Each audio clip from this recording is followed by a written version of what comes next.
Good evening and welcome to the Business Day. I'm Andrea Chisholm. The first grain ship to depart Ukraine since the Russian invasion has arrived in Turkey. The Razoni, which is carrying 26,000 tons of corn, will be inspected tomorrow before it continues its journey to Lebanon. Russia's blockade of Ukraine's ports has been ongoing since it invaded Ukraine in February, intensifying global food shortages. Under the terms of a deal brokered with Turkey and the UN last month, both sides have agreed shipments can resume.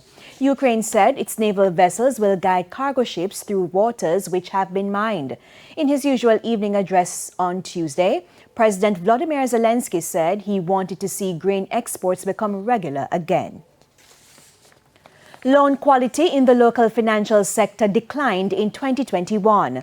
The Economic and Social Survey shows that non-performing loans increased by 12.6% to $33 billion. Loans to the tourism sector declined during the year. Non-performing loans as a share of total loans amounted to 2.9%. That represented a worsening of the 0.1% reported in 2020. The survey also found that non-performing loans on the books of commercial banks rose by 15% to $30.5 billion. However, building societies saw a drop in non-performing loans by 10% to $2.5 billion. Currency trading resumed today with the US dollar selling for an average $153.92.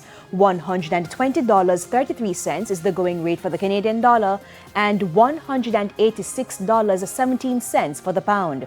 It's costing an average $158.67 for the euro.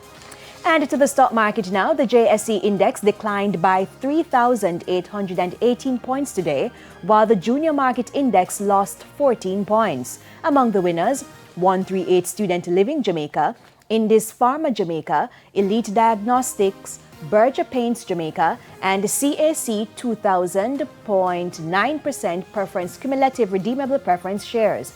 Among the losers, Palace Amusement Company, Eplis 6% preference shares due 2024, Everything Fresh, Iron Rock Insurance, and Edufocal.